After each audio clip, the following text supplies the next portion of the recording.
હા હિરલ, રાત ઘણી વીતી ગઈ છે. આપણી સાચી પ્રીતનો કોઈ અનર્થ કરશે. હું જાઉં છું વિરમ. પાછા ક્યારે મળશો? શરદ પૂનમની રાતે. અરે કોણ છે? હિરલ ક્યાં છે? ક્યાં છે હિરલ? અરે મેળી પર સૂતી છે. પણ અડધી રાતે તું અહીંયા કેમ આવ્યો? ડોહા, અડધી રાતે આબરૂ જવા બેઠી છે એટલા માટે આવ્યો છો.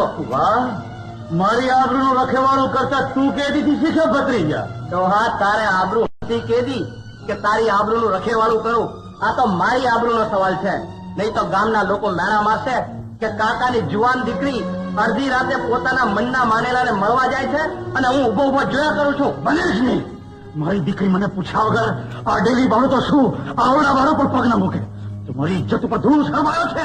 ચાલો જાઓ, આ ડેલીમાં ચાલો જાઓ. અરે તારી ઇજ્જત અને આબરૂ તો અત્યારે સૂતી સૂતી નદી કિનારે વિરમના ખોળામાં શરણાઈના સૂરો સાંભળે છે.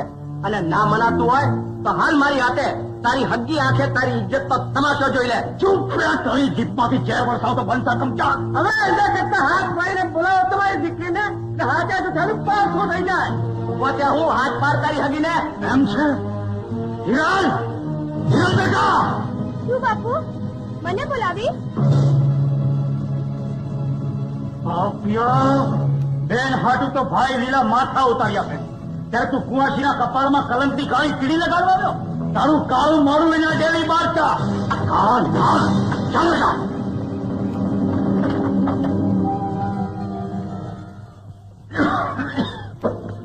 બાપુ, હિરલ બેટા, નાકની તારી નીંદર બગાડી. જા સુઈ જા. બાપુ, સાચી વાત કહું તો વર્ષો નહીં ના? નહીં વળું બેટા. કહો મારા સમ. ગાડે નહીં તો. બાપુ, વિરમની શરણાઈના સૂર સાંભળવા ગઈ હતી. હિરલ દીકરી, અમળદી રાતે એકલા ન જવાય. તું વૈવા જેવડી થઈ ગામને નિંદાનું કારણ જડે. અને એમાંય આપણે તો ગાવા વગાડવા વાળા. આપણું તો ઓઢણું જ ઓછું. બેટા સુઈ જા. મકર, કુંભ, મેષ અને વૃષભ. ઓહો, જીવરામ ભગત, એ જીવરામ ભગત. બોલો ગોર બાપા. આ ટીપણામાં દીકરાનો જોગ તો દેખાય છે. દીકરાનો જોગ? કેસર, એ દીકરી કેસર, જા જા તારી નવી નક્કોર માને મોકલ. આ ટીપણામાં દીકરાનો જોગ દેખાય છે. હા આ ગોર બાપા તારી ટીપણામાં દીકરો દેખાડે છે. એ નવી નક્કોર. લ્યો ગોર મહારાજ, મારી નવીને તમારા ટીપણમાં દીકરો દેખાડો. એ ગોર મહારાજ, આ તમારી ટીપણનો ગોટો વાળીને તમારી પાઘડીમાં નાખો.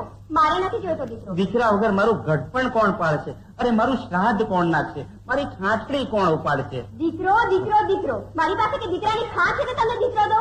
એ ગોર બાપા, કાઢો દીકરો. દીકરો તો હું દઉં, પણ તમારે બાધા આકડી રાખવી પડશે. બાધા આકડી રાખીશ ગોર દાદા, માનતા માનીશ. એમે કરીને આ મારી નવીનો ખોળો ખૂંદી નાખનાર દીકરો અવતરે તો કરે. તો સાંભળો ભગત, આ ટીપણામાં તો લખ્યું છે કે તમારો સદો જમાઈ શ્રવણ કુમારની જેમ તમને અને તમારી નવીને દેવને કાવડમાં બેસાડી ખંભે ઉપાડી 78 તીરથની જાત્રા કરાવે તો બરાબર 78 તીરથના ઘાટ પર આ તમારી નવીને તમારી બોનને, ના અમારી બોનને દુધમલ જેવો દીકરો અવતરે. એ ગોર બાપા, આ પૃથ્વીના પાટલે કોઈ માએ આવો જમાઈ જણ્યો જ નહીં હોય. અને એ ભગત, હવે રમાડો દીકરા, ગાવ હાલડા ને ઝુલાવ પારણું. એ નવી નકોર, હું જીવરામ ભગત આ તારા ધરતીના પાટલાને ઊંધું થતું કરીને ખંભે કાવડ ઉપાડે એવો જમાઈ ગોતી કાઢીશ. રૂપાવટી ગામના રૂપના કટકાઓ, તમને હવને અમારા ગામ કંકાવટીનું હગમટે નોતરું છે. જેને ગરબે રમતા ને ફરતા આવડતું હોય હવ આવી જજો આજ. તારું માલ કોને નોતરું દેવા નીકળ્યા છો? આ તમને. મને? હા, કે તમારા વાળાને? હા ભાઈ, આમ તો બે ભેગું, પણ અમારા વાળા કાં દેખાતા નથી? એના ઘરનું ઠેકાણું તો જરા ચીંધો. એ આગળ હલ્યા જાય તમારા વાળા. એ અમારા વાળા ઉભા રહેજો, ઉભા રહેજો. આ તમારું હારું થાય છે હો, બહુ રૂડી શરણે વગેરે. એ ઉભા રહ્યો અમારા વાળા, ઉભા રહ્યો. શું રાડો પાડો છો? આ તમારા બેડામાં કાગડો બેઠો છે. હા? અરે ઉભા તો રહ્યો, તમારી માને મારી હાહુ કરું. શું કહ્યું? કઈ નહીં ભાઈ સાહેબ, આ તો અમારા ગામ કંકાવટીનું તમને નોતરું દેવા આવ્યો છું. આવી નોતરું દેવું હોય ને હા. તો હાલ ઘેર અહીં માર્ગમાં નહીં. હા હાલો ઘેર જઈને નોતરાની શરણાઈ વગાડી. બાપા, ઓ બાપા, બાપા આખી ઉગાડો એટલે કઈક દેખાડું. લે તારે દેખાડ, દર્શન કરી લઉં. આ ઘેરના ખંભ જેવો જવાન કોણ છે? મુરતિયો. મૂર્તિઓ હા. મને ગમ્યો. દીકરા કેસર, તું ઘરમાં જા ને બેડું ઉતાર. લ્યો ને હું જ ઉતારી લઉં. ના ના, તમે રહેવા દે. જા તારી નવી નકોર માને મૂર્તિઓ જોવા મોકલ. મન ગમતા મૂર્તિયા, તમે અહીં બેસો, અમારા વાળા તમને જોવા આવે છે. એમ હા. એને દેખાડો, એને દેખાડો. શરણાઈ વગાડું. ના ના, હમણાં રહેવા દે.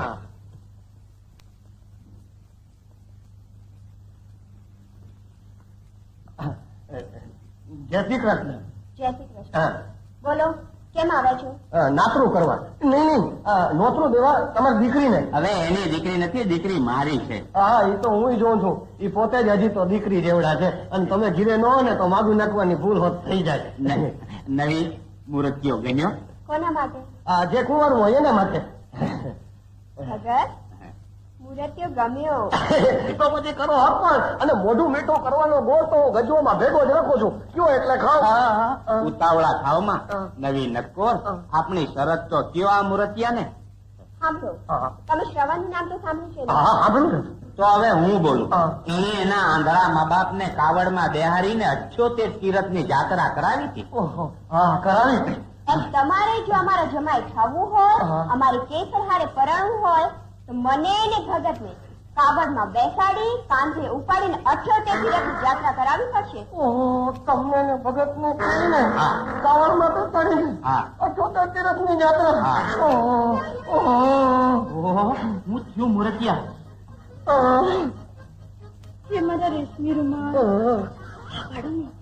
મારી નવી માં ને મારા બાપાનો ભાર કઈ થાતું નથી. અરે તારા મોઢા હું જોઉં છું ને મારી છાતીમાં પાર બળદિયાનું જોર આવી જાય છે. એ સાસુ સસરા, હા જાઓ આપણી. હા હવે આ ફાયડાની કાંધ છે અને તમારા બેની ઠાઠડી છે. નહીં કાવડ છે. હવે ગોળ ખાવ. હા, ખાઈ લ્યો. અમે ખાવ. હિરલ, અરે ઓ હિરલ, આ હાલી હવે કેટલી વાર છે? આ કેસર ને બધા રૂપાવતી ભોગવાઈ આવ્યા. હમણાં બાપુને કહીને આવજો.